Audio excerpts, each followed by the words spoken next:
हिंदू धर्म में हैं अंतिम संस्कार के कई नियम, इनका पालन करने से आत्मा को मिलती है शांति।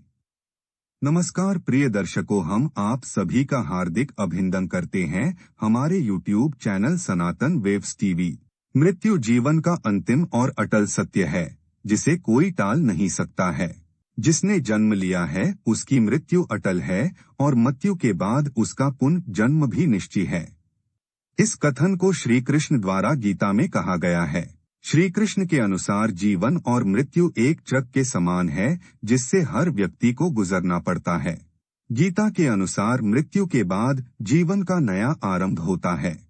इसलिए परिजन की मृत्यु पश्चात अंतिम संस्कार के नियम का पालन किया जाता है, जिससे जीवात्मा को मरणोपरांत स्वर्ग और अगले जन्म में उत्तम शरीर की प्राप्ति हो। हिंदू धर्म में जन्म से लेकर मृत्यु तक कुल 16 संस्कार होते हैं। इनमें मृत्यु आखिरी यानी 16वां संस्कार होता है। मृत्यु संस्कार में मृतक की अंतिम विदाई, दाह संस्कार और आत्मा की शांति के लिए कई रीति रिवाज व नियम होते हैं। शास्त्रों में भी अंतिम संस्कार के नियमों का उल्लेख किया गया है। माना जाता है कि जिन मृतकों का विधि विधान से अंतिम संस्कार नहीं किया जाता, उनकी आत्मा प्रेत की तरह भटकती है और उन्हें कई तरह का कष्ट भोगना पड़ता है। इसलिए मृत शरीर का अंतिम संस्कार जरूरी होता है। इससे उन्हें मोक्ष की प्राप्ति होती है। मृत्यु के बाद मृत के अंतिम संस्कार के नियमों के बारे में, जिनका पालन करना घर के व्यक्तियों के लिए जरूरी बताया गया है। अंतिम संस्कार के ये नियम हैं बेहद जरूरी।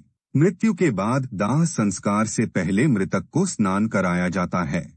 इसके बाद उसके शरीर पर चंदन, घी और तेल का लेप लगाकर नए वस्त्र पहनाए जाते हैं। हिंदू धर्म में सूर्यास्त के बाद कभी भी दाह संस्कार नहीं किए जाते हैं। माना जाता है कि जिस व्यक्ति का अंतिम संस्कार सूर्यास्त के बाद होता है, उसकी आत्मा परलोक में भटकती है।